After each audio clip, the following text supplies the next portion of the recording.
Alright guys, here we are on a sunny but cold Las Vegas day. We're going to be heading to Houston in this JK with a 5.3. This is kind of a historic JK. I feel this is the genesis of the LS JK swap.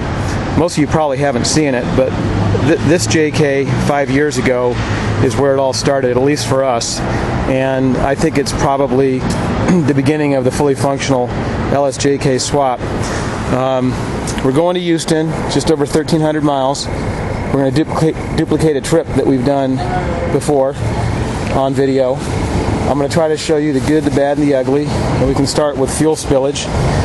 This JK has it. I upgrade a lot of my customers' vehicles to the new intermediate pipe, which fixes this problem, but the pipes are not available, at least not in the quantity we want. And in addition, this JK gets driven every day. It's rare that this JK is not on the road. My wife drives it. It's a baby carriage, and it's rare that I get to service it. I may see it every 5,000 miles for a tire rotation if I'm lucky. It probably has 70,000 miles on the LS engine in the vehicle, and the vehicle has 115,000 miles, and the LS had about 45,000 when we purchased it. So both the vehicle and the engine have about 115,000 miles, and I'm gonna bring you along on the trip and maybe make some comments and tell you about the history of why the LS ended up in the JK for MoTech, and I think you'll understand the logic of putting an LS in the JK. And I can tell you that this 5.3, all these years later, makes more sense than ever in a JK Wrangler. So stay tuned.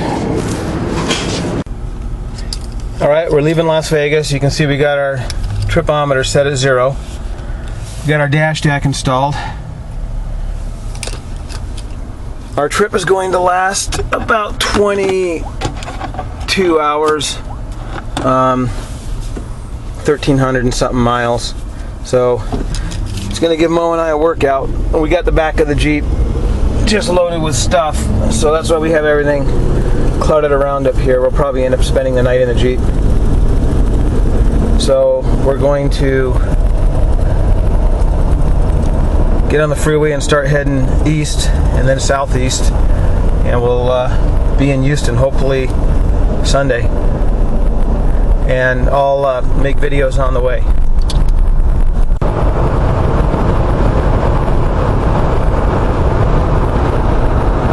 Beautiful downtown Las Vegas.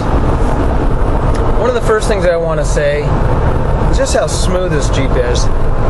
This 5.3 is running through the stock exhaust system, and it's so quiet that you can't hear the engine at all. All I can hear right now are these all-terrains. This Jeep has stock, I'm sorry, they're mud terrains. The KM1 stock Rubicon tires and rims about 32 inches. And we're going through a really bumpy area downtown right now. And this Jeep just rides so smooth, so quiet. You can see we're running 66 miles an hour at 1,600 RPM. It's just so different than the 3.8. It's so calm. It doesn't have the power of the 6.2. It does run on regular gasoline. So if that's a concern, we have customers in other countries that have a hard time coming by premium or it's expensive. The 5.3 will run on pretty much anything you can put in it, even 85 octane. I don't know if you can see this dash deck with the sun, the glare, but we're going to be talking about this and what these parameters mean. I suggest everyone that has a JK run a scan gauge, whether it's a 3.8 or a supercharged 3.8, a 6.2, a Hemi, whatever. You carry tools on the trail in case your JK breaks down, and one of the most important tools is knowing your engine performance system. So to not have a scan gauge to read codes, clear codes, and look at data is just foolish in my opinion. So again, we're cruising along here at 66 miles an hour. We'll do some GPS stuff later, but we're just idling along, no drama, no grief, and that's pretty much how it's going to be the entire trip. This 5.3 will downshift quite a bit more than the 6.2s or the 6.0s, and that's because it's only 1.5 liters bigger than a 3.8. So in the mountains, at high altitude, it's going to want to go into the most efficient gear that it can. The 6L80 transmission has two real overdrives, 5th and 6th, with 6th being 0.66, and that's a pretty steep overdrive. So even if it does go from 6th to 5th, you're still in an overdrive, and that's what the 5.3 requires to run properly, or to run most efficiently. We are now in cruise control. We have been in cruise control, and it will pretty much hold within 1 mile an hour. Up hills, down hills, it will downshift, upshift. The system has RPM match shifting, so when it does shift between the gears, it sets the proper engine RPM for the next gear.